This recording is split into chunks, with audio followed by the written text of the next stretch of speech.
Kane Review, print speaking to the blind, celebrating 40 years of audio newspaper production. Welcome to this week's edition of the Kirkintilloch Herald podcast, recorded at the Bishopbriggs Media Centre by our amazing volunteers. You can get in touch with us via Facebook, Twitter or Instagram using @CueNReview. That is @CueAndReview. You can also contact us directly by emailing information@cuenreview.com. That is INFORMATION @CueAndReview.com, or by calling 0141 772 3976. That's 0141 772 3976.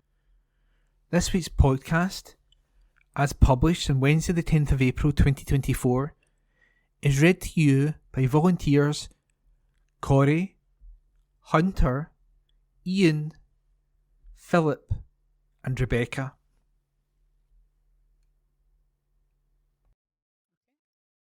Our hearts are broken. The daughter of a missing Lindsay woman says her heart has been ripped apart after it was confirmed her mother had died. The body of missing 58-year-old Angela Keenan was found within a car in the Parkhead area of Glasgow on Sunday afternoon. Police Scotland said the body had been formally identified as that of Angela, who had been reported missing last week. Her disappearance last Tuesday, April the 2nd, led to a frantic appeal for information from the worried family and friends. However, they have this week told of their heartbreak after Angela's body was found. Taking to social media, daughter Erin McGowan wrote, "We have found my mum this afternoon. Unfortunately, she has passed away.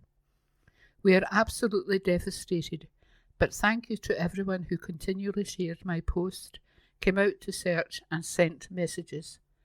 My heart has been ripped apart." It is understood that Angela's mother had recently passed away, which left the family enduring the hardest times of our lives. Also taking to social media to thank those who helped search for Angela, Sister Lorraine Keenan said she hoped she was with her mother once more. Lorraine wrote, "Our beautiful, amazing sister is not with us anymore. She is back with our precious mum. Our hearts are completely broken into pieces. My heart hurts so much, a pain I never thought was possible. Hope you are in Mum's arms, Angie." Police said there do not appear to be any suspicious circumstances surrounding the death. Read by Rebecca. This week in history. April the 12th, 1954. Bill Haley recorded Rock Around the Clock, the first record to sell 1 million in Britain alone. It was featured in 14 films and recorded in 35 languages. On this day last year, University of Cambridge scientists designed a robotic hand that could grasp objects and not drop them, using just the movement of its wrist and the feeling in its skin. April 13th, 1852. Frank Winfield Woolworth, merchant and founder of the chain store, was born in New York. On this day last year, British milliner Justin Smith of J. Smith Esquire made a replica of St Edward's crown made using 319 Scrabble pieces in homage to the upcoming coronation and the popular word game's 75th anniversary. April 14th, 1931, the Ministry of Transport issued the first highway code. On this day last year, a plan of the Titanic used in the inquiry into the sinking of the ship in 1912 was set to go under the hammer at auction. April 15th, 1966, Time magazine voted London the City of the Decade. On this day last year, a passenger bus carrying dozens of members of a music troupe fell into a gorge in western India, killing 13 people and injuring 29 others. April 16, 1951, The British submarine Affray sank in the English Channel with a loss of 75 lives.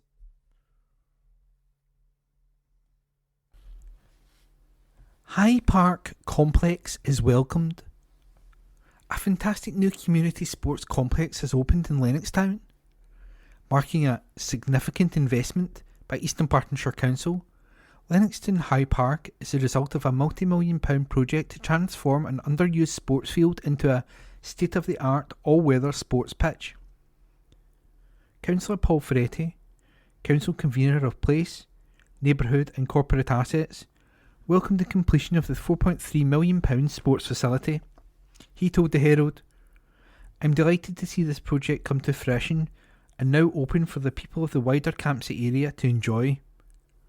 It has been a long-haired plan to have a sports facility such as this in the area, and it looks fantastic. This community asset represents a major capital investment in the village, and I know it will be well used by local clubs. The project has been delivered on budget, and I am pleased to see bookings open in time for the Easter holidays." At its official opening, Councillor Ferretti was joined by kids and representatives from Campsie Black Watch Juniors, Campsie Minerva AFC and Campsie FC. The original grass playing fields have been replaced by a single 3G AstroTurf pitch, allowing it to be used throughout the year as opposed to previously restricted use during the winter months. The existing single-storey pavilion has been extended to increase capacity and now boasts 2 new additional changing rooms, as well as toilet and shower facilities and an equipment store. Other improvements to the site include drainage and ground retention works to help with standing surface water issues and floodlighting to the pitch. Spectator standing areas have also been included, with additional parking and associated street lighting also. Eastern Bartonshire Council worked with public sector procurement specialist SCAPE Scotland and contractor Morgan Sindhall to deliver the project. Rachel Park from SCAPE Scotland told us, "This is an important asset for the people of Lennoxtown, and we are proud to have been involved in the delivery of the project." Stuart Parker, Managing Director of Morgan Sindhall, added, "It's a privilege to deliver this first-class sports facility that will play a key part in improving the health and well-being of people in Lennoxtown. By renovating the previous facility, it will breathe fresh life into the area and encourage people to stay fit and active. Handing over the sports complex just in time for the Easter holidays is great, and we can't wait for people to enjoy everything it has to offer. We'd like to thank Eastern Bartonshire Council for trusting us to deliver an inclusive, outstanding asset that will benefit everyone in the community now and for years to come. The completed facility is owned by the council, but will be managed and operated by Eastern Bartonshire Leisure Centre." And that article was read by me, Ian McKenna. MP demands justice for WSPI women in Eastern Bartonshire. Amy Callaghan has challenged both Rishi Sunak and Sir Keir Starmer to deliver a cast iron guarantee to compensate the 5,980 WSPI, that's Women Against State Pension Inequality, women in Eastern Bartonshire. The SNP MP has warned that a failure to do so would be a betrayal to the women in Scotland who have been so badly let down by Westminster. Following the publication of the Parliamentary and Health Service Ombudsman report, both the Tories and Labour Party have repeatedly failed to give a guarantee that their parties will honour Westminster's responsibility to provide justice and fully compensate the estimated 3.6 million Women Against State Pension Equality, WSPI, women. An estimated 5,980 have been impacted in Eastern Bartonshire, with over 342,000 impacted across Scotland. Ms Callaghan told the Herald, "Rishi Sunak and Sir Keir Starmer must give a cast iron guarantee to the WASPI women in Eastern Bartonshire that they will be fully compensated for this huge Westminster scandal. For too long, women in my constituency have been silenced, but no longer. The report could not have been clearer The WSPI women were failed, and they were failed by Westminster. So whether it's Rishi Sunak or Sir Keir Starmer that enters number 10 after the next general election, both political leaders must now commit to fully compensating the millions of women who have been let down by the system. A failure to do so will be a betrayal to the women in Scotland who have been so badly let down by Westminster. Permission granted for a new Bishopbriggs school as recorded by Hunter MacDonald. Planning permission has been granted for a replacement school in Bishopbriggs. Councillors gave the go-ahead to proposals to replace a primary school building in the town. Eastern Berkshire Council's Planning Committee unanimously approved proposals for a new Balmooldy Primary School in the Early Years Centre. The build will also see the creation of additional car parking and will allow for landscaping work to be carried out following the demolition of the existing buildings which date back to the 1960s. The new two-storey school would also feature a drop-off and pick-up area, separate parking for staff and visitors, an MUGA games pitch, with the ground floor featuring the early years centres, offices, a dining area and gym, while upstairs would include an outdoor terrace, general purpose rooms and a staff room with classrooms on both levels. The council received comments from 20 nearby residents who highlighted concerns over the proximity of the school to their homes, potential noise issues overshadowing. These complaints were considered and addressed by planning officers, but ultimately the application was recommended for approval by the committee, subject to a list of 19 conditions, many of which will need to be fulfilled before any construction work can begin. Several of these conditions are intended to protect the amenity of neighbouring residents. Outdoor Centre is approved. Plans have been approved for an innovative community-run facility in Eastern Bartonshire, with work set to begin soon. Twicker Outdoor Pursuit Centre will breathe new life into a vacant site beside the Forth and Clyde Canal, creating a base for canoeing, kayaking, cycling, social activities and more. It will also provide a hub for new educational, training and voluntary opportunities, helping to promote regeneration and address disadvantage in the area. Eastern Bartonshire Council has secured significant external support, including the Scottish Government's Regeneration Capital Grant Fund, Sport Scotland and others. Construction is due to start in early summer 2024, with completion around spring 2025. The facility will then be released to a third-party community operator. The project was granted planning approval at the end of March and is part of Eastern Bartonshire Council's capital programme for 2024-2025. Councillor Gordon Lowe, leader of Eastern Bartonshire Council, told the Herald, "I'm pleased we've been able to move forward with Twicker Outdoor Pursuit Centre and look forward to us delivering a first-class facility for residents of the village and Eastern Bartonshire. Not only will it bring a long vacant site at the canal back into use, it will provide opportunities for people of all ages and abilities, supporting the aims of the Twicker Place Plan. Community involvement has helped to secure significant external funding and will remain at the heart of the project as it comes to fruition. The development site is owned by the council and sits adjacent to the Forth and Clyde Canal, just off Main Street, at the northern entrance to Twicker. The project is expected to cost just over £5.6 million, more than half of which will be external funding. The main contractor is Morgan Sindall, and the project will be delivered as part of the Escape framework. Of the project, Kirkintilloch councillor Pamela Marshall said, "This will be an outstanding centre providing a wide range of water sports and further strengthens our connection to the canal network." Lenzie Store is approved. A shop in Lenzie has been granted 2 licensing applications despite objections from a nearby resident.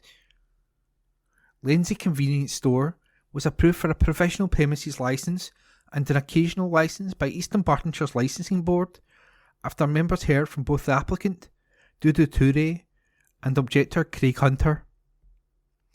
None of the Licensing Board's statutory partners objected to the application, with Mr Hunter representing the only opposition. He complained of inconsiderate and illegal parking by customers on the junction, footpaths, and in the nearby bus bay, obstructing visibility and creating hazards for users of prams and wheelchairs. Mr. Hunter also claimed the shop did not properly manage waste, resulting in problems with litter, and when different owners of the shop had sold alcohol, this led to issues with underage drinking in Glenhead Road. Mr. Toory said he had engaged a traffic consultant who repeatedly observed issues with parking which were caused by residents rather than visitors to the shop, that he would erect a sign alerting customers to the parking problems, and he also made sure that no staff parked in front of the shop. Mr. Toory also said the bins in front of the shop were not used for food waste, and his boxes were too large to be put in them. Instead, these items were removed on a daily basis, and he was making inquiries about a waste management contract with either the council or a private operator. He also said that he picked litter from outside the front door of the shop each morning. On the subject of young drinkers, he said this was not a problem he or his staff were aware of, and these concerns had no factual basis. He added that no complaints had been made by licensing officers or the police when the shop had operated with an occasional licence through December 2023, with Challenge 25 being fully enforced. The requested off-sales licence was for a sales area of 14 square metres, which would operate from 10 AM to 10 PM, and it was noted that Lenzie South has a relatively low alcohol-related health harms compared to the Scottish average. After further deliberations, both applications were unanimously granted.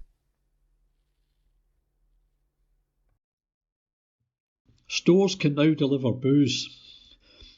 Several stores at East Dunbartonshire have been given approval to deliver alcohol by the council. East Dunbartonshire Council granted permission to Co-op stores to deliver products containing alcohol to customers. The local licensing board agreed to change the licences for 6 outlets located in Lenzie, Bearsden, Lennoxtown and Milton Campsie, and also permitted the playing of recorded music at the shop in Millersnewt Road in Lenzie. All stores will be required to maintain records of alcohol sales and allow these to be routinely inspected, while all drivers involved in deliveries will receive the age verification training, including enforcement of Challenge 25.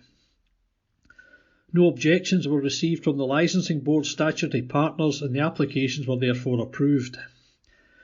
East Dunbartonshire Health and Social Care Partnership previously requested that stores not allowed to send out orders comprise solely of alcoholic beverages. Scottish Opera to bring pop-up show to town. Scottish Opera's much-loved pop-up opera tour is coming to Bishopbriggs. Kicking off the summer tour on May 25th, shows for all the family will be showcased across the country, including at War Memorial Hall. That will offer 2 shows on Saturday, June the 15th. Audiences will be able to catch a little bit of Don Giovanni and a little bit of The Merry Widow, cleverly rescored by Scottish Opera's former head of music, Derek Clark. These 30-minute shows take opera out of the theatre into unexpected places and are ideal for anyone new to the art form who would like to try a taster of these classics by Mozart and Lehar. Outreach and Education Director Jane Davidson told us, "This summer, the Pop-Up Opera Company are touring to schools and community halls across the country with a blend of weekday visits to primary schools and weekend performances in public venues, including at Perth Festival of the Arts, Dumfries and Galloway Arts Festival and St Magnus International Festival." We journeyed to 18th century Venice with Don Giovanni, presenting a cleverly condensed version of Mozart's ever-popular opera, packed full of dramatic confrontations brought about by Don Giovanni's malevolent scheming, which results in confusion, despair and violence for everyone he meets. We then head to the Parisian embassy of Pontevedra for Lehar's comic operetta, The Merry Widow, which follows a wealthy woman's search for true love. We are delighted to also present Sophie and Bear, created specifically for 5 to 8-year-olds, which gives young minds coping strategies for everyday worries and reminds us we are not alone in facing them. Sophie cannot sleep, her thoughts are worrying, and in the darkness of bedtime everything becomes more confusing. But with her trusty and kind teddy bear by her side, she learns how to take care of herself calmly and not be lost in anxiety. Other venues to host the pop-up are in Perth, Falkirk, Wigtown, Monave, Ayr, West Kilbride, Whiting Bay and Arran, Coatbridge, Shotts, Loch Carron, Ballantor, Helmsdale, and Stromess, and St Margot's Hope in Orkney. In Lehars to the Merry Widow, a party has been thrown for the Grand Duke of Pontevedra, a poor but fiercely independent little European state. Among the guests is Hannah Glawari, a widow with 20 million francs from her late husband, and the eyes of half of Pontevedra on her to make sure her fortune, by love or luck, stays in the country to boost its fortunes. But at such a lavish celebration full of champagne, good cheer and many waltzes, her heart and hand are not only the only love affairs underway. A little bit of Don Giovanni follows Mozart's famous Casanova from one conquest to the next, but when his seduction of Donna Anna results in the death of her father, has he finally taken things too far? Schoolchildren can also look forward to the tour popping up in primaries across the various locations for free performances of Sophie and Bear, a newly commissioned piece for primary 1 to 4. Have your say on buses.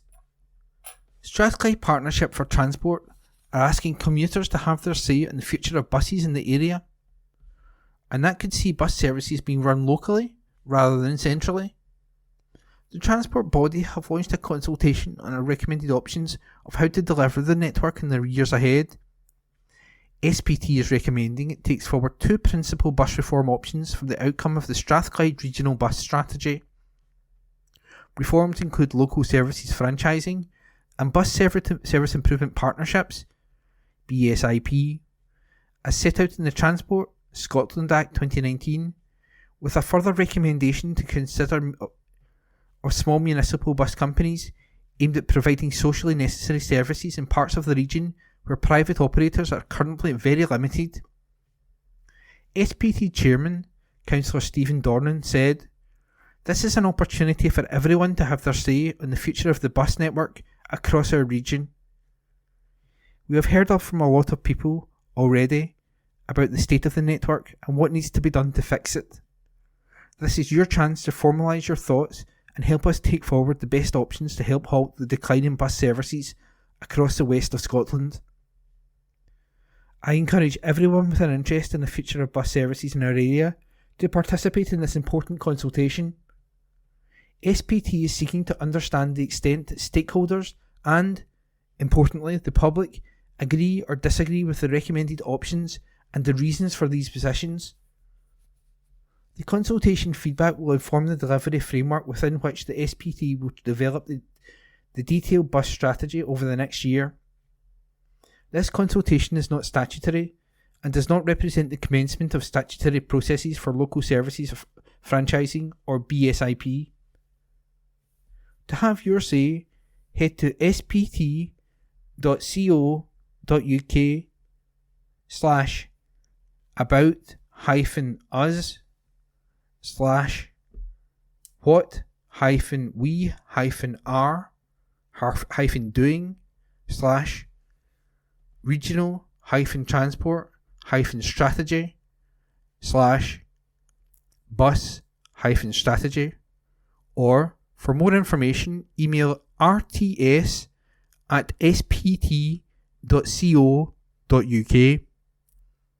The deadline for responding is midnight, May the 13th.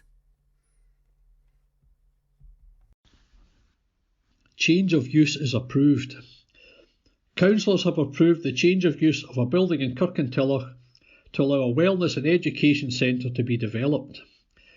The application made internally by Eastern Berkshire Council concerned a former office building in Southbank Road, with the conversion work being predominantly in the form of internal alterations, creating new teaching and meeting spaces to allow the relocation of the secondary wellbeing base from Donaldson Street. With the building not being listed or in a conservation zone, planning officers recommended approving the application on the basis that this development would be a modest change and in keeping with existing policies. The new facility would operate with up to 11 staff members and 15 to 20 pupils, thereby not significantly affecting footfall or traffic in the area. No objections from the public were received, and the application was unanimously approved by EDC's Planning Committee. Network Rail campaign: stay safe, stay off the tracks. Trespassing on the railway is illegal and can cause life-changing injuries or death. That's the urgent warning being issued by Network Rail after newly released statistics revealed a worrying rise in people trespassing on the Scotland's railway. Railway trespassing continues to be a huge problem, with the number of incidents rising by 11% and fatalities by 85% in 2023-24 compared with 2022-23. Figures also show that the number of trespass incidents spiked after the clock went forward and the lighter nights begun during the month of April in both 2022 and 2023. With the start of British summertime, Network Rail has launched a campaign to remind people of the dangers. Trains can travel at speeds up to 125 miles per hour. If the brakes are applied, it can take the length of 20 football pitches for a train to come to a complete stop. The electricity used to power the railway, 25,000 volts in the overhead cables and 750 volts in the third rail, is on 24 hours a day, 7 days a week. You don't have to touch the electricity sources in the railway to be at risk of harm. Electricity can jump and arc. Innes Keith, Network Rail Scotland Safety and Environment Director, said, "The railway is an incredibly dangerous environment, and those who trespass are breaking the law and risking their lives. The impact of choosing to go onto the tracks can be devastating, not just for those who sadly end up with life-changing injuries or worse, but for their families and railway staff who can be traumatised by these events. Added to that is a huge cost to passengers who miss important appointments, to businesses whose people can't get to where they need to be, and to the emergency services who have to use vital resources on responding to these incidents. No one wants to see people come to harm, so we're urging everyone to ensure that they and their loved ones stay safe, stay off the tracks." Scotland's Railway will target the country's 8 cities with a series of rails and safety focused radio adverts and a programme of activities designed to educate people about the dangers of trespassing. This is in addition to its ongoing partnership with the Scottish FA, where 140,000 children and youths have already benefited from safety workshops during football camps, with a further 3,600 workshops planned to take place before 2027. Network Rail and British Transport Police run the You versus Train campaign, which aims to educate the public on the dangers present on the railway to deter them from trespassing and keeping them safe from harm.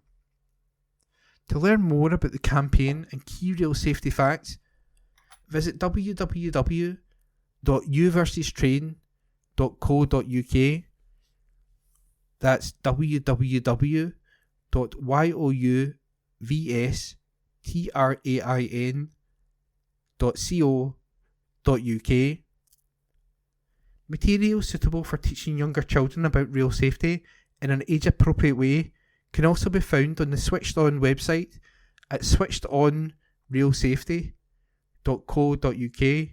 That's switchedonrailsafety.co.uk. 13 fatal incidents.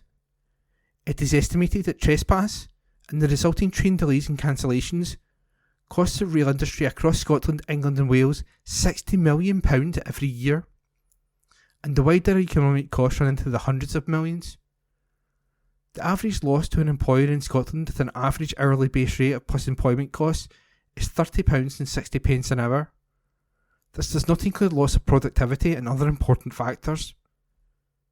In 2023-24, there were 1,008 trespassing incidents and 24 fatalities, compared with 914 incidents and 13 fatalities in the same period during 2022-23. Network Rail looks after 20,000 miles of track across Britain. Consultation on Scottish areas at risk of flooding. The Scottish Environment Protection Agency is consulting on a review of potentially vulnerable areas to protect communities from future impacts of flooding. The number of homes, businesses and services at risk across Scotland is projected to increase by around 40% by the 2080s due to climate change. PVAs are areas where significant flood risk exists now or is likely to occur in the future, and are used to identify locations where a partnership approach may be required to resolve often complex flooding issues.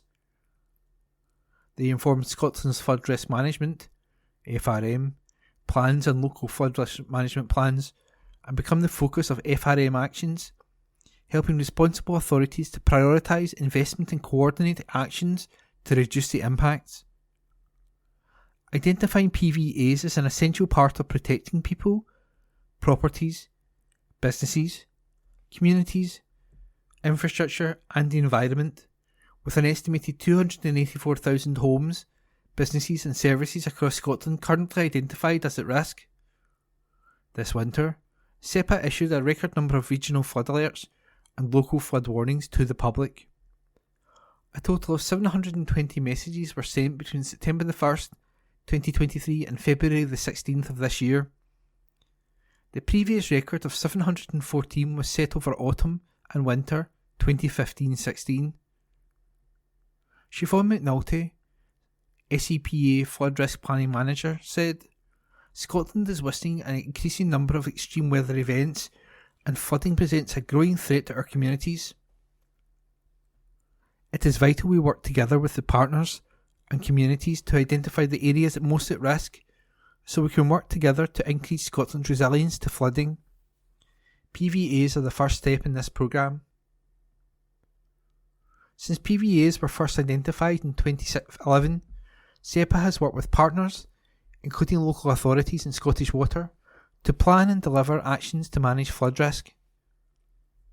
PVAs are updated and published by SEPA every 6 years, taking into consideration past, current and future flood risk from rivers, the sea and surface water. SEPA is now consulting and propose updates to PVAs for 2024. To have your say by June 24th, visit www.consultation.scpa.org/evidence-flooding/potentially-vulnerable-areas. D-Day Charity Cycle. SSAFA, the Armed Forces Charity, has organised a D-Day Charity Cycle ride starting on the 80th anniversary of D-Day on June the 6th. Participants will visit landing sites such as Sword Beach and follow the Allied Forces routes into France. Historian Christian Wolmar will be accompanying the team and giving talks along the way, including the fascinating part the railways played in the invasion. The cycle event is a fully guided and supported 3-day tour of key sites in Normandy. Team members will have the chance to stand shoulder to shoulder with D-Day veterans in the acts of remembrance during the week of the 80th anniversary of the D-Day landings. On June the 6th, they will cycle to Sword, Uno and Gold beaches.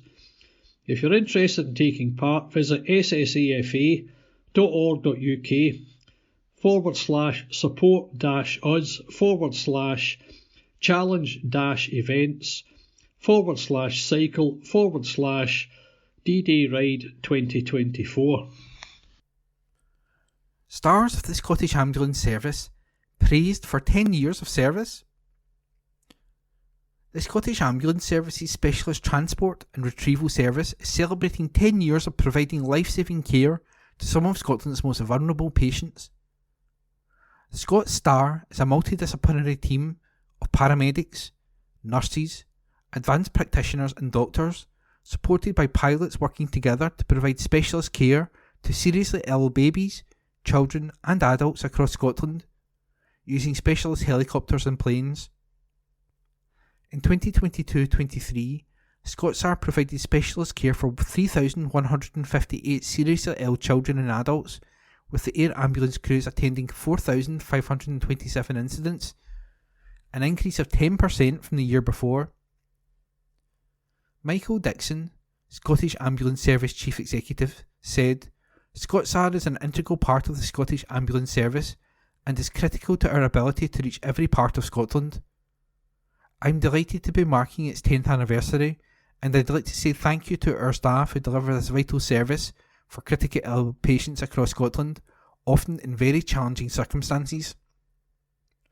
Among those to use the service is Amy Taylor of Ellen, Aberdeenshire, who said ScottSAR provided an invaluable service to her son, Jackson, who was born 4 weeks prematurely in 2022. Jackson was placed in a ventilator and had to be transported from Aberdeen to Edinburgh with the help of ScottSAR staff, Dr. Mark Worrell, paediatric consultant, and Ashley Day, paediatric retrieval nurse. Schoolteacher Amy said, "These specialists are incredibly skilled.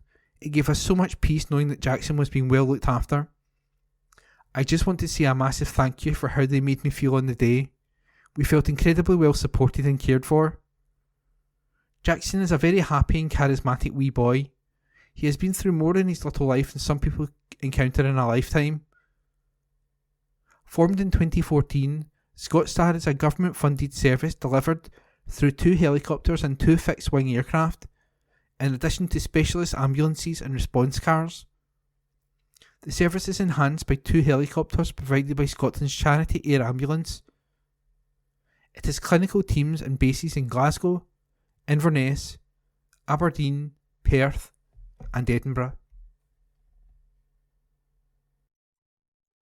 Family announcements. Deaths. Gart Shore, James.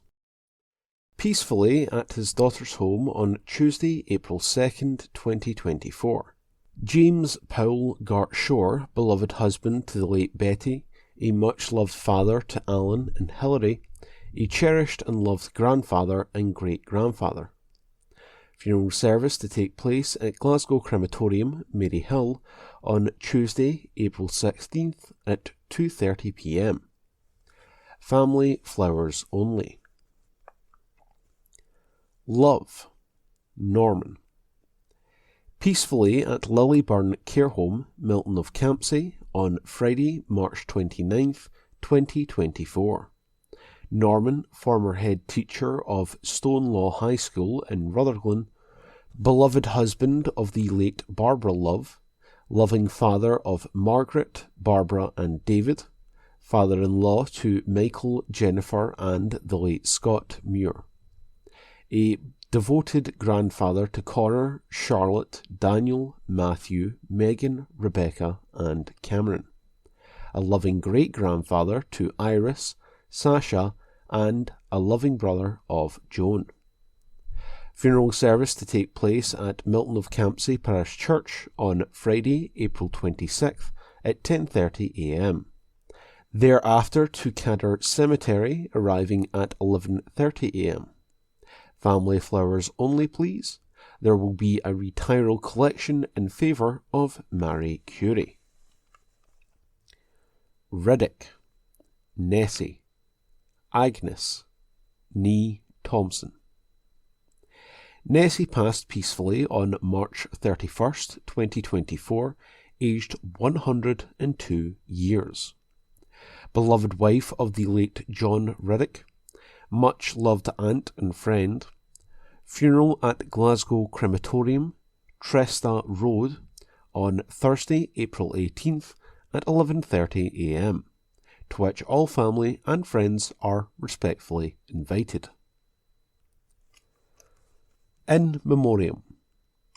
Scott, Rosemary. April 16th, 2009.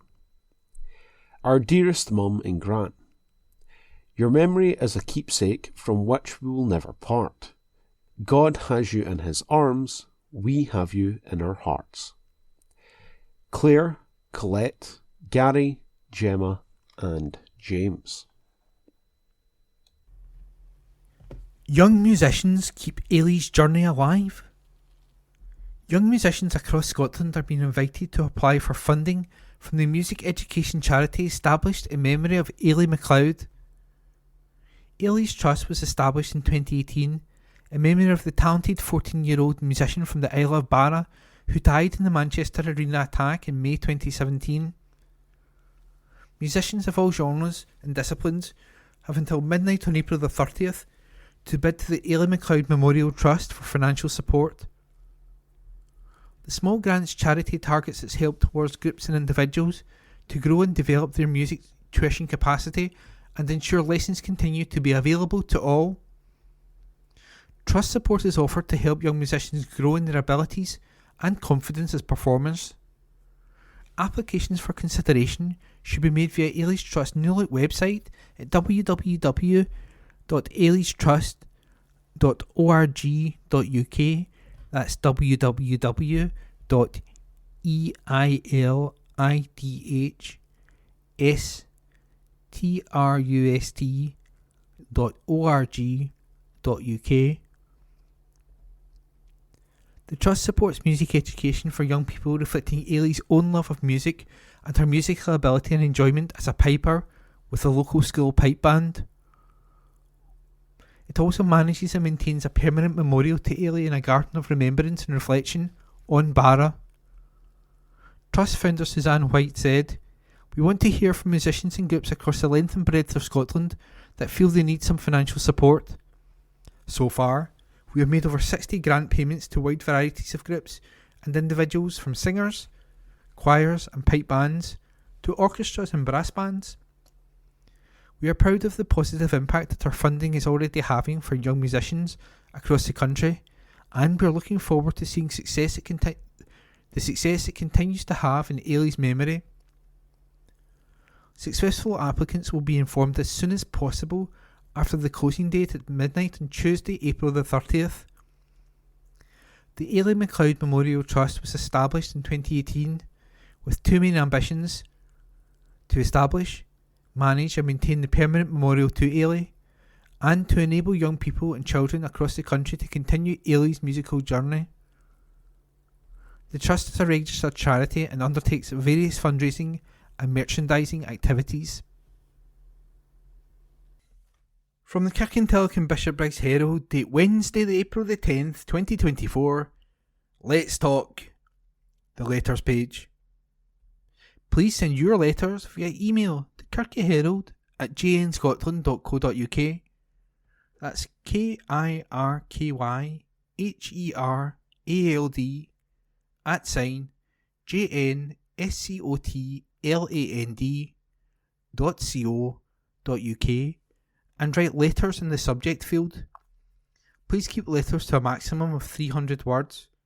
Letters cannot be published without a name and postal address.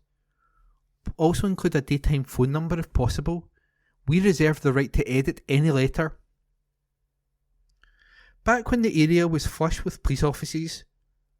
Sir, the recent talk of closing further police stations got me thinking of police stations that were there for the public when I joined the police many years ago. I joined Dumbartonshire Constabulary on 27th of January 1975. At that time, there were 32 police forces in Scotland. On May the 15th, 1975, Strathclyde Police was formed out of 8 former forces. I was posted originally to Kirkintilloch. At the time of joining the police, there were many police stations in many areas in and around Kirkintilloch. Most of them combined police houses and offices. There were offices at Steps, Balmore, Torrens, Milton of Campsie, Lennoxtown, Gartcosh, Queenieburn, Banton, Auchinloch, Muirhead, Bishopbriggs, Milngavie, Kirkintilloch and Kilsyth. Kirkintilloch, Bishopbriggs, Milngavie and Kilsyth were 24-hour manned stations. On regionalisation, only Bishopbriggs, Kirkintilloch, Milngavie and the newly built Kilsyth survived. Kilsyth was demolished in 2023. At the present time, Bishopbriggs and Mulgai are under threat of closure. Steps reopened temporarily as a major incident office due to the local murder in 1978, and Lennoxtown, due to political pressure, reopened only to close later. Yours, etc., Eddie Keane, by email. J.K. Rowling throws down the gauntlet. Sir, Scotland has a new hero, a fearless woman who has principles and stands up for truth and honesty. A tough but fair woman who has the courage to say unequivocally neither the Emperor or Empress is wearing clothes. She's challenged police to arrest her for stating entirely inarguable facts. If the authorities did choose to do so, they would be making the biggest mistake they have ever made. Scotland will become an international pariah, as well as a laughingstock.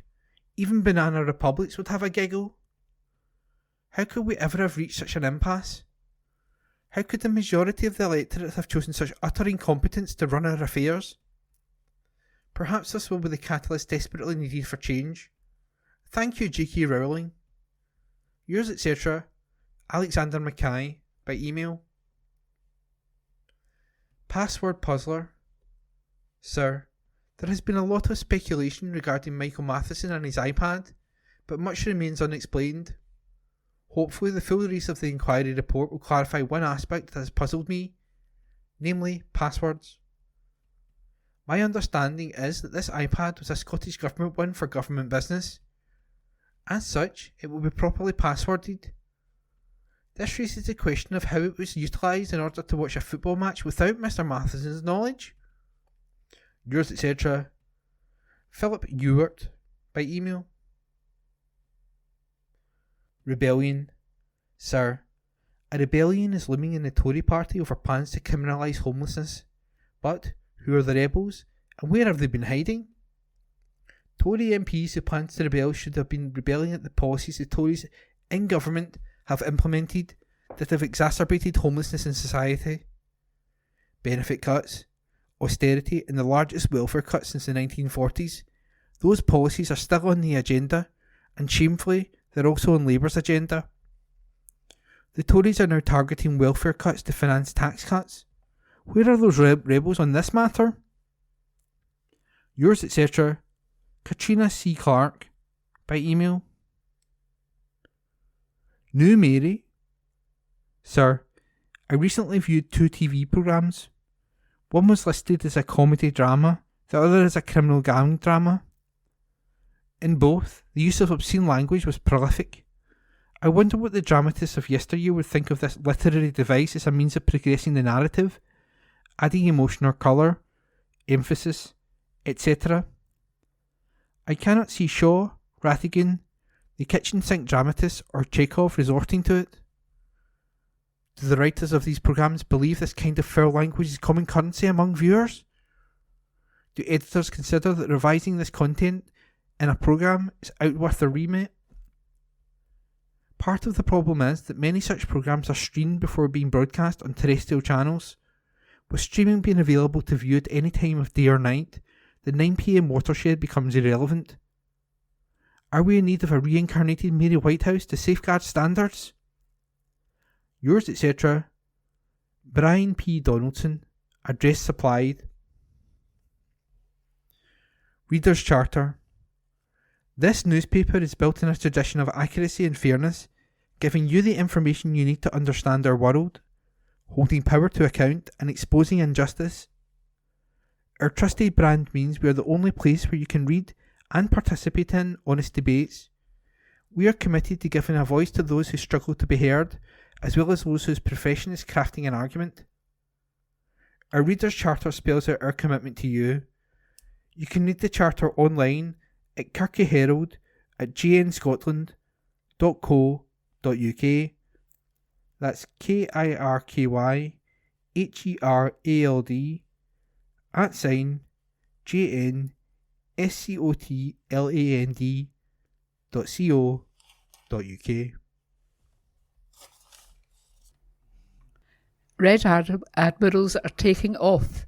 The Red Admiral butterfly had its best year ever in Scotland last year, described as a phenomenal year for the species. It increased in abundance by 224% in 2023 compared with 2022, which was already the 9th best year since records began 44 years ago.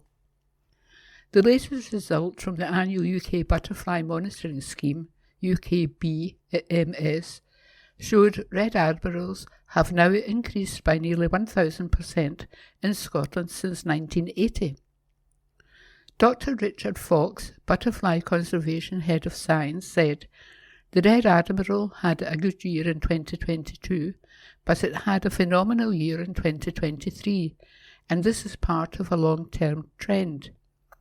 The Red Admiral is a migratory species, and what we are seeing across all of the migratory butterflies and moths is a much stronger bad year peaks and troughs than for resident species. While last year was a particularly good year for the Red Admiral in Scotland, the 10-year trend also shows an increase of 166%. Going back to 1980, you can see an overall increase of 998%. It still has ups and downs, but the good years are better than they were in the past, and the bad years are also better. Each spring and through the summer, red admirals migrate north, where the females lay eggs, leading to an emergence of fresh butterflies from July.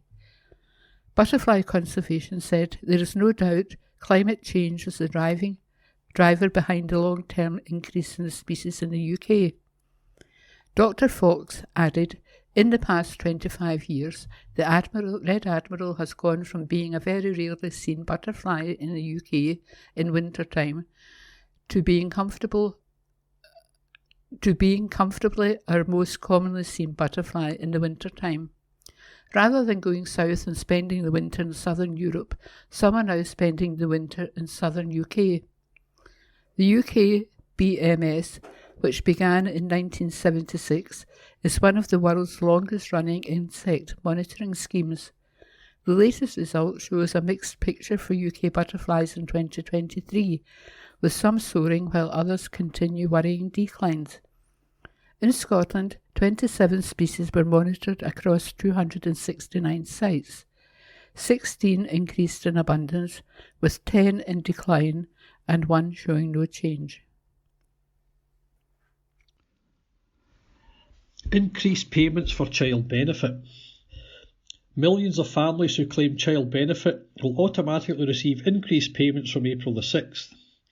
Families with one child will now receive up to £1,331 a year, an annual increase of £83.20, and up to £881 a year per additional child, an additional increase of £54.60.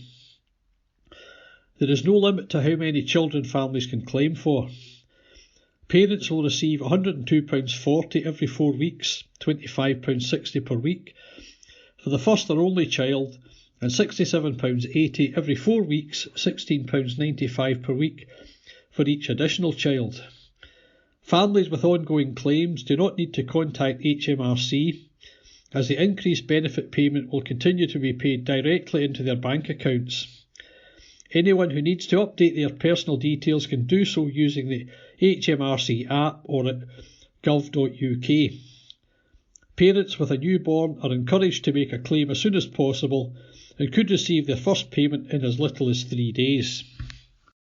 Good day to you. My name's Philip and I'm going to be reading the church news under the district news from the Kirkintilloch Herald. And we go first of all to Bishopbriggs, to Springfield Cambridge Church. Morning worship on Sunday the 14th will be conducted by our minister, Ian Taylor, at 11 a.m. Tea and coffee will be served in the Cameron Hall after the morning worship. Come along and enjoy the fellowship. No collection is taken even during the service, so donations can be made by placing them in the offering place in the Hall of Fellowship as you enter or leave the building. The Sunday school meets in room 2, where creche facilities are also available. Morning worship is also being live streamed on the Springfield Cambridge Church YouTube channel.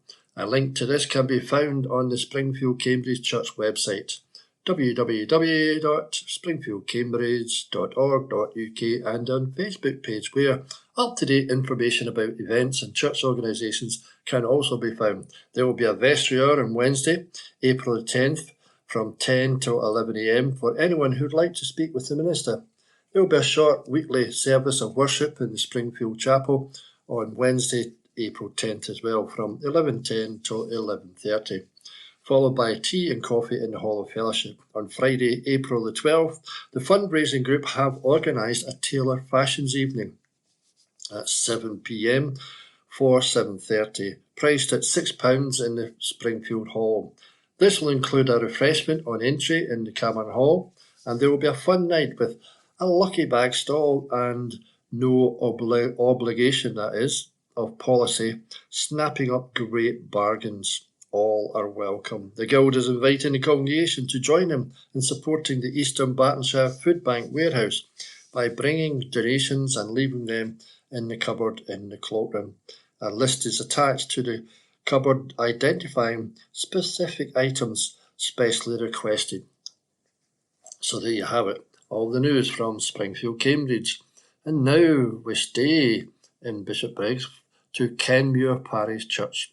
Please join us this Sunday at 11 a.m. for our morning service. It'll be led by Susan Anderson. You're welcome to join us, both in church and on our YouTube channel. The service on YouTube can be watched live as it is streamed, or later at a time that suits you.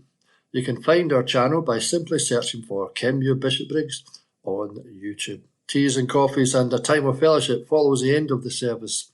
The most up-to-date details of all our groups that are currently running may be found on the on the What's On section of our website, kenmure-church.co.uk. To find us on Facebook, just search for Kenmure Parish Church. If you'd like to join our WhatsApp group now or receive the Bible study notes from ABC, then email us at kenmurechurch@icloud.com. And now to Kirkintilloch St Mary's Parish Church. The service on Sunday, April the 14th, is a joint service with St David's Memorial Park Church. It will begin at 11 a.m. as usual, and it will be taken by the Reverend Ruth Morrison. Wednesday welcome will continue on Wednesday, April the 17th. Tea, coffee and home baking will be available from 10 a.m. until 11:30 a.m. At 11:30 a.m. a short service will take place. Craft afternoons will resume on Monday, April the 15th. We will continue making poppies to extend the Remembrance banner. We will also continue to knit squares to make shawls for Ethiopian women leaving hospital. On Wednesday, May the 1st, our next open doors will take place. The church will be open from 10:30 a.m. until 3:30 p.m. Tea, coffee and biscuits will be available all day. Yes, there will be an organ recital beginning at 12:30. A variety of music will be played at our organist, David Burns. Come and enjoy this lunchtime music and feel free to bring your lunch with you. And now we're staying Kirkintilloch to Home Church Scotland in Lammermuir Road, Kirkintilloch. Home Church in Kirkintilloch also have a sister church in the East End in Carmyle and online, a church for all ages. For I know the plans I have for you, declares the Lord, plans to prosper you and not to harm you, plans to give you hope and a future. And you find that verse in Jeremiah. Sunday, April the 14th, 9:30 a.m. worship service with communion followed by refreshments. And then at 11:30 a worship service with communion followed by refreshments again. So it's two services on a Sunday morning. A warm welcome awaits you at either service, which will be identical. That's the same church service at two different times. Depends whether you want to go up in the morning and feel free to the rest of the day, or have a wee lie in, go to the second service. But let's not forget their other sister church in Carmyle. Their services are 10 a.m. and 6:30 p.m. Home groups are on Tuesdays, Bible study on Zoom, Wednesdays, now called Boiler Room, in the church at 7:15, except the last Wednesday in the month, which will be a prayer meeting and on all social media platforms. And the youth group meets on Fridays at 7:30, and also home radio is available every day. Yes, you can check out home radio, 100.8 FM, or you can download the app. And if you wish to hear my dulcet tones again, I'm on home radio on Monday evenings at 8 p.m. Check out their Facebook, Instagram and home church website for the latest information for Carmyle and Kirkintilloch. And staying in Kirkintilloch, we go to the Church of God at Regent Hall, Regent Street. On Wednesday, our coffee corner is open from noon to 2 p.m. for home baking and coffee. Join our friends and neighbours for a chat over a coffee. On Sunday this week, there will be no Zoom service. However, on the following Sunday at Regent Hall, there will be a good news service at 4 p.m. A warm welcome awaits for all those who come along. For an up-to-date information, check out our services on their website, www.regenthall.org. Jesus said, I am the good shepherd. The good shepherd lays down his life for the sheep. And that's found in John 10. And then we move back to Bishopbriggs to Cadder Parish Church beside the canal. For full details, see their website, www.cadderchurch.org. We look forward to welcoming you this morning, Sunday, to our morning service. The service will be led by the Reverend John McGregor and our music will be led by Javier Malo. Welcome. All is welcome. The services are recorded and are available from the church website. Tea and coffee, as usual, will be served after the service. Food bank. If you wish to donate to the local food bank, you can bring your donations of food to the church or the coffee shop. Early fellowship meets in person in the South Chapel at 9:30 a.m. on Tuesday and Thursday, and also on Zoom. The next film night is on Friday, April the 12th, in the North Hall at 7 p.m. for a 7:30 start. The film showing is One Life, starring Anthony Hopkins and Helena Bonham Carter, based on a true story of the evacuation of children at the start of World War II. Tickets are £5 from members of the fellowship team, Cadder Coffee Shop, Tuesday, Wednesday, Thursday, 10 a.m. to 2 p.m. and Friday, 10 till noon. A warm welcome awaits you. And now we move to Lenzie Union Church. Sunday service on April the 14th at 11 a.m. will be led by the Reverend Donald MacLeod. A live stream of the service is available on YouTube via our website. The meeting place opens up for tea and coffee, home baking every Wednesday at 10 a.m. till noon in the new hall. Everyone from the very young to the young at heart is welcome to attend. And the coffee pot opens again on Friday, April 12th from 10 a.m. till noon in the new hall for teas, coffee and chat. The youth cafe begins again on Thursday, April the 18th at 3:45 after the Easter break. And Messy Church is on Saturday, April the 20th from 4 p.m. till 5 p.m. in the new hall. Everyone is welcome to come along to a fun-filled hour, challenges, crafts and experiments. Oh, experiments in the church. Yee. And Milton of Campsie. Let's move out there to Milton of Campsie Parish Church. After the business of Holy Week and Easter, we enjoyed a Super Sunday. I believe Super Sunday means soup, led by members of the congregation, followed by a soup lunch. Yes, I was right. Donations were made to the Church of Scotland HIV/AIDS programme. Cafe Connect is on Tuesday. Time to Pray is on Wednesday at 7 p.m. Next Sunday, we will join the walk to Emmaus. Send us a pic of yourself on a walk or a run at 12:45 p.m. Tiff, taking it further, we'll meet in the Eric Liddell Lounge. And if you want to check out that, check out their website. And continued, we also look back on our March services. What helped you? What didn't? On Wednesday, April the 17th, our new teams will meet at 7:45. We'll look forward to hearing how the teams tell, teach, tend, transform and treasure are getting on. Advance notice of the next Go Mad Extra Fruitarama, which takes place on Sunday, April the 28th from 1 p.m. till 3 p.m. And it's a great wee church that they do a lot of stuff for the kids there under this Go Mad. And I'm interested to find out what Fruitarama entails. I'm sure the kids and adults will enjoy it. And now we move back to Bishopbriggs, to St James Church, Hilton Road, Bishopbriggs. Director there is Canon Paul Watson, and there is a communion service in the chapel on Thursday, April the 11th at 11 a.m. and on Sunday, April the 14th at 9 a.m. The 10:30 a.m. communion service with hymns on Sunday is in the church. Everyone is welcome to come along to any of these services. Do stay on for tea and coffee and fellowship afterwards. on Tuesday, April the 16th at April the 16th at 1 p.m. There is a Tuesday club.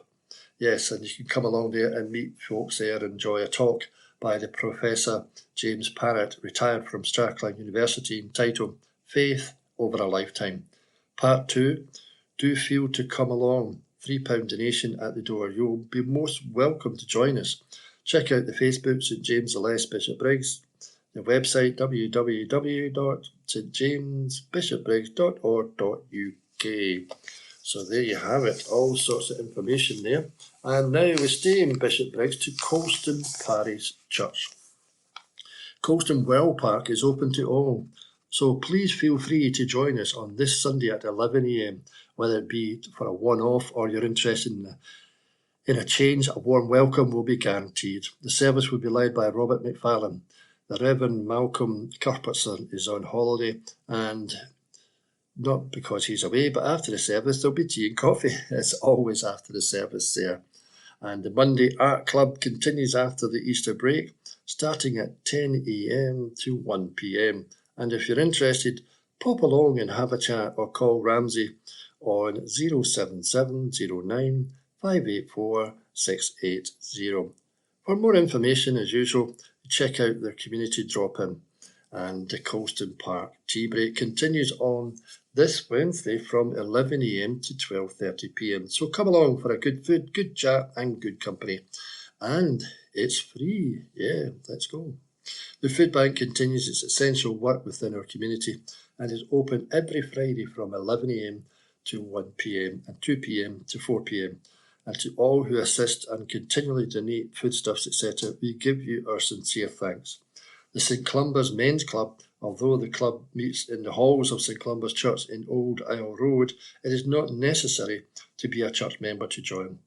The club, which has been in existence for many years, provides a chance for men to spend a Monday evening in very relaxed company and to participate in activities such as pool, snooker, carpet balls, darts, table tennis and dominoes. Well, I'm sure that covers each of those who are listening, who are men. I'm sure we'd all like a wee chance of playing some carpet balls or resurrecting your youth and playing table tennis.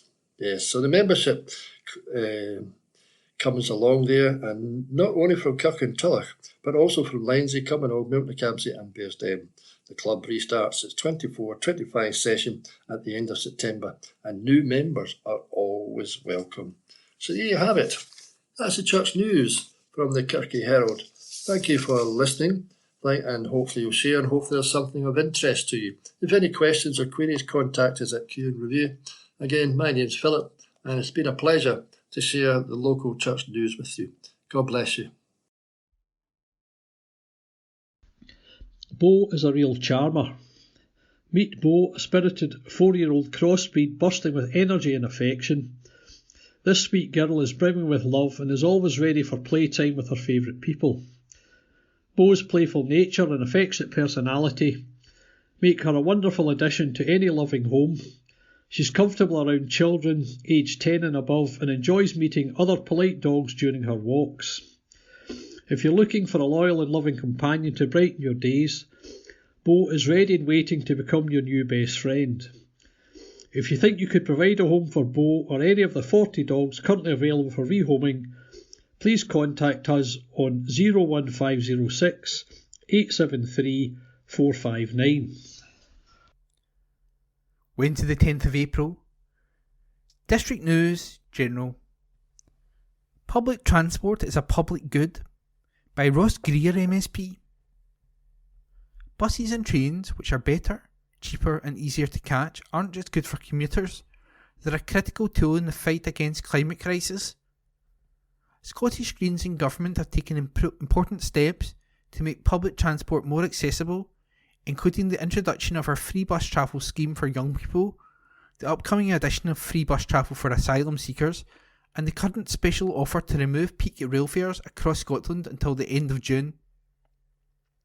The Scottish Government's recently published Fair Fares Transport Review will help us go even further, finally making progress in issues like integrated ticketing. This would let you use the same ticket across different modes of transport and different companies. It also recommends that we run a pilot for flat fares for buses. This comes just after the Climate Change Committee report, which made clear the scale of change still needed in Scotland. Public transport is absolutely key to making that change and reducing our emissions. Some huge progress was made on this locally last week when Strathclyde Partnership for Transport, SPT, approved plans to establish local bus franchising. Thanks to our Transport Act, SPT are empowered to implement a bus service improvement in partnership. This gives them the opportunity to build and grow a bus network across the west of Scotland, which is accessible and affordable to more people.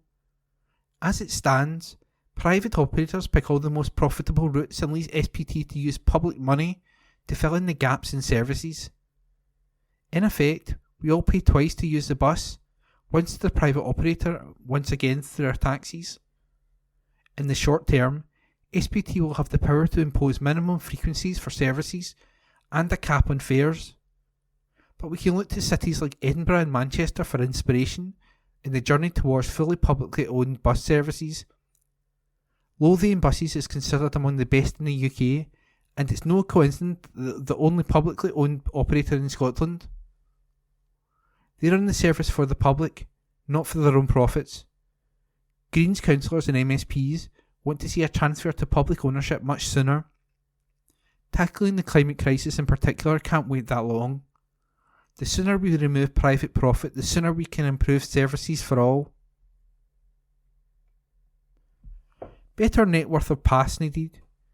People are looking forward to getting outside, but a new poll has revealed that 7 in 10 adults would be choosing to walk, run, cycle and wheel places more if there were new or better paths in their local areas. 73% of respondents said they would use active ways of getting around more if there were better paths in their neighbourhoods. The research was conducted for Make Ways, a new citizen project from the social enterprise Slow Ways, to map where new and better paths are needed in Scotland. The public are being invited to contribute to Make Ways by visiting the website www.makeways.org.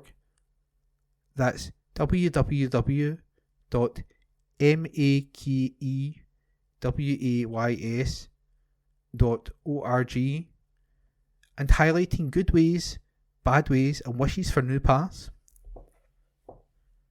Agricultural support. Further details about the actions farmers and crofters will have to take to receive agricultural support payments from 2025 have been unveiled. The new criteria for support will help farmers and crofters meet more of our food needs sustainably and farm and croft while working to protect nature. As part of the move to the new framework, changes from 2025 include a new calving interval of 410 days measured on an individual animal basis, added to the Scottish Suckler Beef Support Scheme to help cut emissions intensity and make beef production more efficient. The introduction of the first whole farm plan conditions, which require farmers and crofters to complete 2 baselining activities from a list of options, including carbon audits, biodiversity audits, soil analysis, the creation of animal health and welfare plans or integrated pest management plans, new conditions for peatlands and wetlands under good agricultural environment conditions, GAEC, of cross-compliance to help protect vital carbon stores. Rural Affairs Secretary Marie Gaujon said, "As we have said for some time, support for farming in Scotland is changing. From 2025, farmers and crofters will have to deliver new things in return for basic payments. These changes will allow us to continue to produce high quality food and to do so in a way that helps us to tackle climate change and enhance nature. As we continue the transition to a new agricultural support framework, we want to make sure that farmers and crofters know exactly what they need to do to prepare for this change. Through our agricultural reform route map, supported with extensive engagement with the sector, we are making sure the sector is kept informed of key updates to future support. It is clear that many farmers and crofters have already begun this journey successfully. I would urge all farmers and crofters to look at the available information, to ensure they are ready for the changes to come. Maiden Pro title win for Ewan. This article was written by Brian Yule and is being read by me, Corey. Lindsay tennis player Ewan Lumsden won his first title on the ITF World Tennis Tour at an event in Tunisia. Lumsden teamed up with Lac Fomba from France for the first time at the M15 Monaster, and the duo would go on to secure doubles victory. After studying in America, the 24-year-old is following in the footsteps of his big sister, Maya, by joining the pro ranks. There was a shock in the first round as Lumsden and Fomba knocked out top seeds Konstantin Kuzmin and Alexander Labanov. They would then get past Ronald Sturman and Niklas Waldner in the quarter-final, and Lone Lester and Cyril van der Merch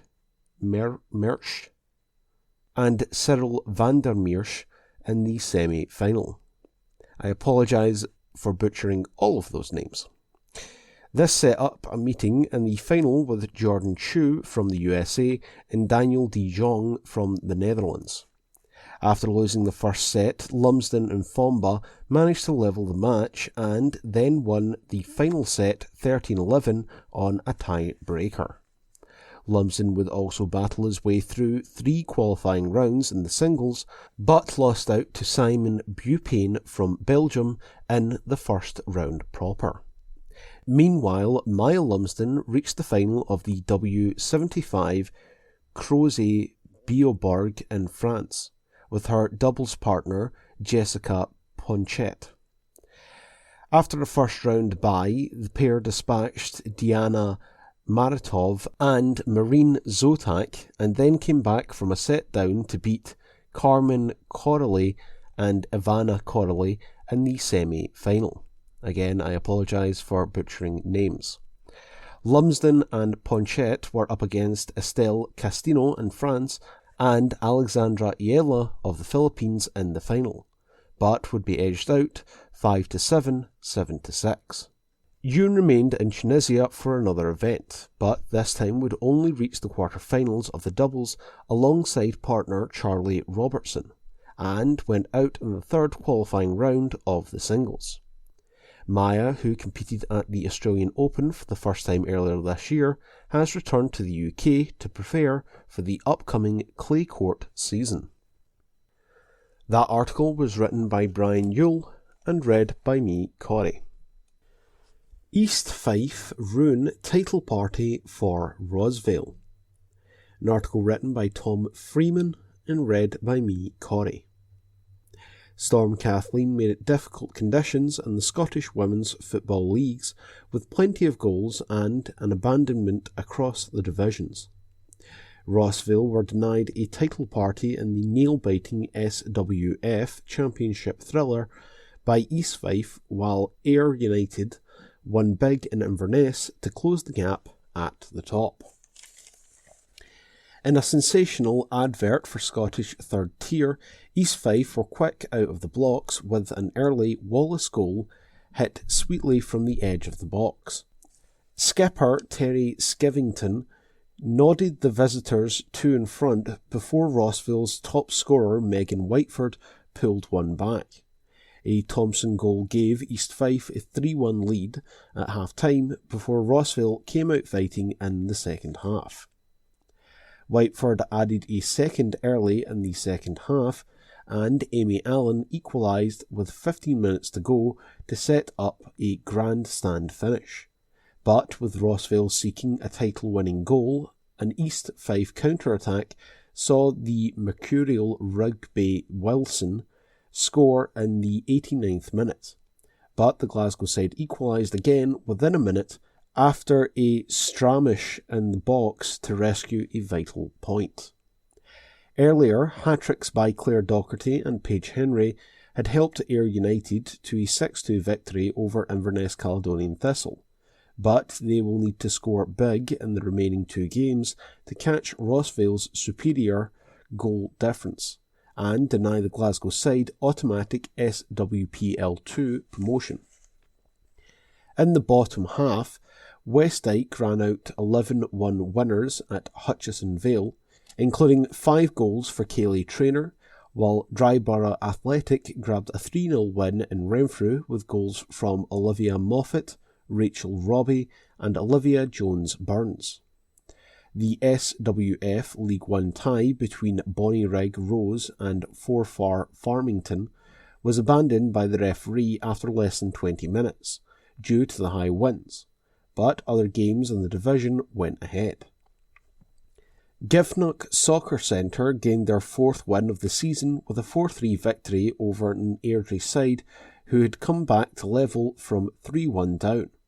Natasha Reid scored the last-minute winner, direct from a corner in the blustery conditions. Third place Falkirk beat Edinburgh Caledonian 2-0 at home, while St Mirren beat Dundee West 7-0 at home. That article was written by Tom Freeman and read by me, Corey. Promise and defeat for Tigers. This article is unattributed, but it's being read by me, Corey. Chris Harris vowed there were promising signs despite the opening defeat at Berwick. The Allied Vehicles Tigers went down by 48-42 to the Jewson Bandits at Shielfield Park on Saturday night. There was an early blow with Lee Complin ruled out from the meeting after being deemed ineligible to race by the referee. That meant the Tigers had to race with only 6 riders. Berwick took an early 6-point lead, the Tigers fought back and it was level at 33-33 after Heat 11. Harris was outstanding with 15 points from 6 rides. He said, "There were promising signs. It was tough to lose our winning streak here, but that was always going to happen one day. But there's lots of potential." That article was unattributed, but it was being read by me, Corey. Playoff hopes go down to the wire for Clan. This article is unattributed, but it's being read by me, Corey. Glasgow Clan's playoff hopes will be decided on the final day of the regular season after a 6-3 loss at Guildford Flames. It sets up a nervy final home game with Cardiff Devils on Sunday, with Clan needing a victory to have a chance of staying involved in the post-season contest. After a tense start, Matt Barry and Dyson Stevenson also generated some promising chances for Glasgow in the opening period, but neither could give the visitors the lead. The Flames snatched a late go-ahead goal to take the lead into the first interval when Ryan Hutchins slid the puck past Clan's netminder, Ante Karjalainen. In the second period, the game took a feisty turn when Jordan Klimek burst out of the penalty box after serving 2 minutes to join a Flames attacking move, and charged into Karjalainen. The Guildford man was sent straight back to the box by the officials, who granted the Clan a power play opportunity, which they pounced on as Luke Lynch tied the game up with a redirected shot. Jake Bolton followed up shortly after to flip the scoreline on its head and give Glasgow the lead as he lashed the puck from the blue line straight into the roof of Burman's net. Guildford managed 2 late goals in the second period though, as Hughes equalised with 2 minutes left before Bradley Lalonde gave the Flames the lead with just 3 seconds to go. Matt Alvaro then doubled the host's lead in the third period before Lalonde bagged his second goal of the night to claim a 5th Flames goal. Felipe Sanchez scored a third for the Clan before the final buzzer, but it was only a consolation as Tate sealed the 2 points for Guildford with a late empty net goal. That article was unattributed, but it was being read by me, Corey. We must battle to get win. This article is unattributed, but it's being read by me, Corey. Scotland defender Sophie Howard has urged her side to be ready to battle in order to achieve their Euro 2025 dream after a stuttering start. Pedro Martinez Loza's side were looking to end their 16-month wait for a competitive victory, entering Friday night's game as slight favourites. But in truth, they rarely tested host Siberia during a frustrating goalless draw. Howard said, "We could have given the game away at the end, but showed great character to hold on, put bodies on the line, and just disappointed not to get more. We've not got the chance to go again in a couple of days. It is important now that we recover, but we are ready to battle again." Scotland face Slovakia tonight, Tuesday. That article was unattributed, but it was being read by me, Corey. That concludes this week's edition of the Kirkintilloch Herald podcast. Please remember to subscribe to our channels at Tune Review and to tell your friends about our service.